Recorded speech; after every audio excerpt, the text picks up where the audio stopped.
معلش لو الفيديو طويل شويه. ونبدا ان احنا ناخد الظرف بتاعنا الاولاني اللي احنا عملناه ونقفل عليه اهو. شايفين؟ بصوا شايفين عامل ازاي؟ معلش مش هقدر اقطع منه. تمام. كل والورد والياسمين على احلى واغلى ناس في الدنيا. عاملين ايه؟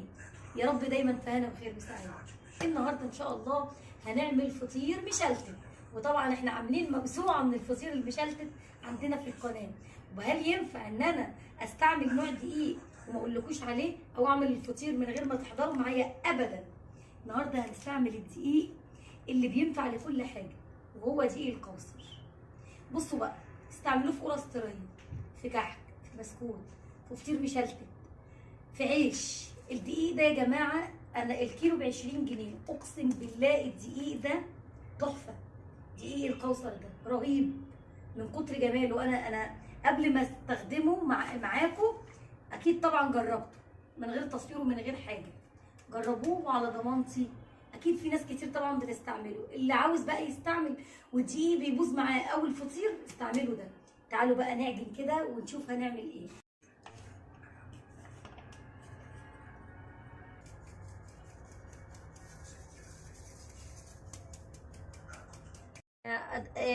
انا خلت دقيق قد ايه؟ بتاع 2 كيلو وربع مثلا.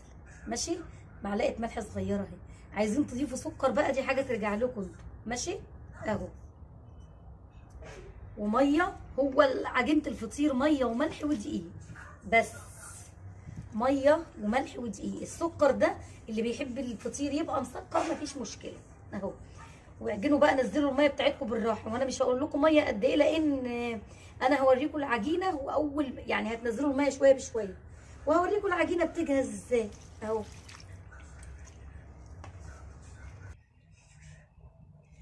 خليكم حذرين يا جماعه عشان العجينه برده ما تبقاش لينه قوي. خليكم حذرين في الميه بتاعتكم شويه بشويه كده.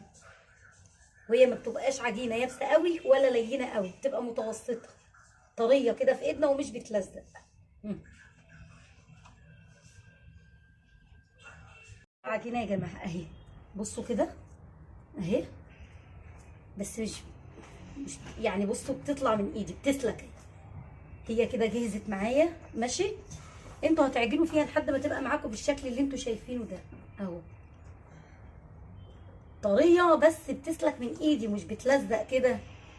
لا هي كده زي الفل. دي عجينه الفطير الايه؟ العجينه المحترمه. 10 دقايق كده بس هنغطيها بحاجه ونرجع نقطعها مع بعض على زيت. شويه زيت. ماشي. هو كده عدى تقريبا 10 دقايق. شويه زيت بس كده. ماشي. ونبدا نفردهم في الصينيه بتاعتنا بالشكل ده عشان نبدا نقطع الكور بتاعتنا. انت هتعملي قد ايه يا شيماء؟ الكميه اللي معاكم اعملوا بيها اللي انتوا عاوزينه. ماشي. يعني مثلا لو صينيه مقاس 25 اعملي الكور مثلا 6 كور 7 كور في بعض كده في صينيه مقاس 25. انا النهارده بصوا هشتغل في صواني كبيره قد ايه؟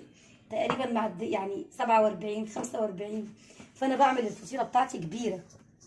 هبدا بقى اقطع الكور الصغيره الاول. ولا اقول لكم تعالوا، انا عايزه اعمل 3 فطاير بالكميه دي. هقطع الكور الكبيره الاول اهو. الفرشه بتاعتي. ماشي اهو.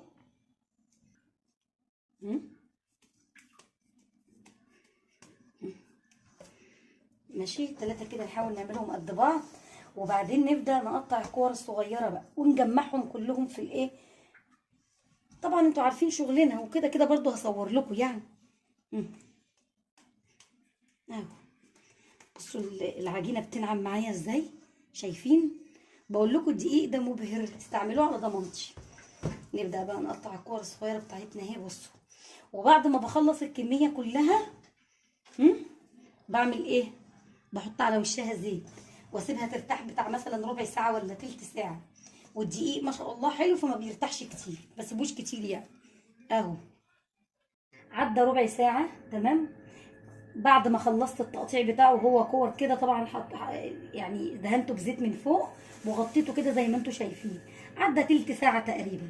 خلاص دي الكميه بتاعتي. هنا ايه بقى؟ هنا زبده جاموسي على بقري. انا يا دوبك مسخنتها، هي مش سخنه اصلا، انا فككتها على النار بس. وهنا كمان زبده جاموسي عشان الوش تاني. خلاص انتوا براحتكم. انا حاطه بتاع كل الكميه دي، حاطه عليها بتاع ربع كوبايه زيت بس، يعني زيت عباد الشمس، زيت ذره، المهم يكون زيت نظيف. خلاص السمنه دي براحتكم انتوا، اعملوا زي ما انتوا عاوزين بنوع السمنه اللي يعجبكم. يلا نفرد بقى. بسم الله الرحمن الرحيم. امشوا معايا كده خطوه خطوه. دي الكور الصغيره ودي الكوره الكبيره، دي اخر حاجه احنا هنستخدمها. كل الكور الصغيره دي الزبده بتاعتي اهي، هننزل فيها كده اهو، ونسمي بسم الله الرحمن الرحيم، ونبدا نفرد بالشكل اللي انتوا شايفينه ده. وطول ما الدقيق حلو معاكم ما تقلقوش من اي حاجه. بصوا اهو، وكمان العجينه بتاعتي مرتاحه. افردوا، بصوا امشوا كده اهو بدي. تمام. بسم الله بسم الله.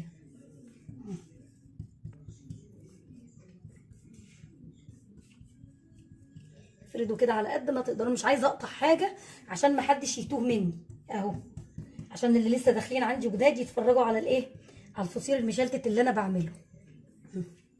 وربنا يكبر بخاطركم يا جماعه زي ما بتكبروا بخاطري بالكلام الجميل. فردنا، ناخد بصوا شايفين، ناخد بايدنا كده اهو بالشكل اللي انتوا شايفينه ده، ونبدا نطبق. بصوا طبقوا كده وكده اهو كده، ونعمل كده وناخدها نركنها على جنب، ونجيب واحده كمان نفس الطريقه اهو كده، ونفرد تاني. تمام. فردنا اهو. افردوا على قد ما تقدروا، وحتى لو اتقطعت معاكم للناس اللي ما بتعرفش تتحكم في العجينه وما بتطلعش معاها كده عادي، هو كده كده ما تفرقش. ماشي. وهنعمل كده اهو، معلش لو الفيديو طويل شويه. ونبدا ان احنا ناخد الظرف بتاعنا الاولاني اللي احنا عملناه ونقفل عليه اهو. ماشي. ونركن وهكذا. هنفضل نعمل في كل الكور دي زي ما انتوا شايفين بالشكل ده. هنفرد ونحط كل الحاجات في بعضيها، الكور الصغيره في بعض، وبعد كده بنفرد الكبيره ونحط كلهم في قلب الكبيره. وطبعا انا هوريكم الخطوه دي يا جماعه اخر واحده في الصغيرين. ماشي اهو، زي ما قلت لكم فضلنا نطبق كله في بعضه. بصوا الجمال اهو. اخر واحده الكبيره اهي بقى مركونه اهي في جنب. خلاص هناخدها بسم الله الرحمن الرحيم. هنقفل كده وناخد الكبيره بتاعتنا نفس الموضوع، ونبدا نسمي بسم الله. نوسع بقى لنفسنا عشان دي كبيره شويه، ايه عايزه مكان اوسع. نبدا نفرد اهو بسم الله. بصوا اوعوا تعملوا كده كده اهو، زي ما انا بفرد بالطريقه دي. بسم الله. تمام.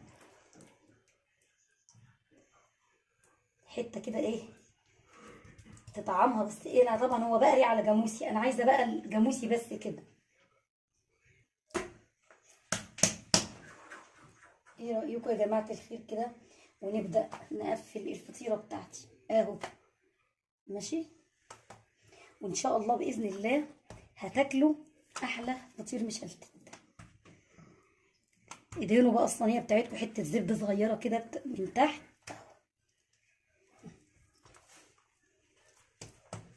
صلينا على النبي يا جماعه عليه افضل الصلاه والسلام. عملنا ايه؟ خلصت الفطاير اهو. تمام. هم طلعوا 4، العدد معايا طلع يعمل 4 يعني. شايفين التقفيلات اهو. انا كنت كل ما بقفل ده الوش بتاع التقفيلات.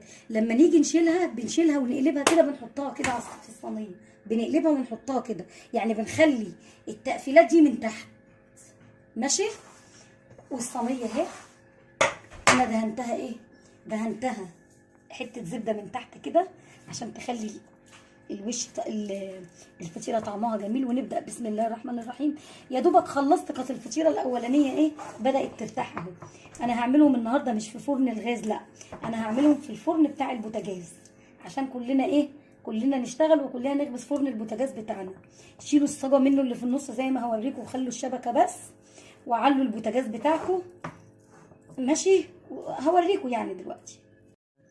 دي قرص طريه يا جماعه، دي مطلوبه مني، تمام. انا ما صورتلكوش الفيديو، بس ان شاء الله اصور لكم الفيديو عشان دي قرص طريه فلاحي من الاصلي. بصوا هعملها لكم ان شاء الله برضو اهو.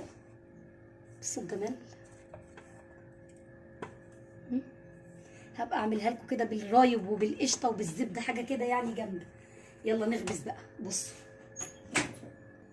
بصوا يا جماعه، البوتاجاز انا شايله الصاجه بتاعته. انا اي بوتاجاز عندي بشيل الصاج بتاعه، تمام، وبسيب الشبكه بس، الحراره بتتوزع اكتر.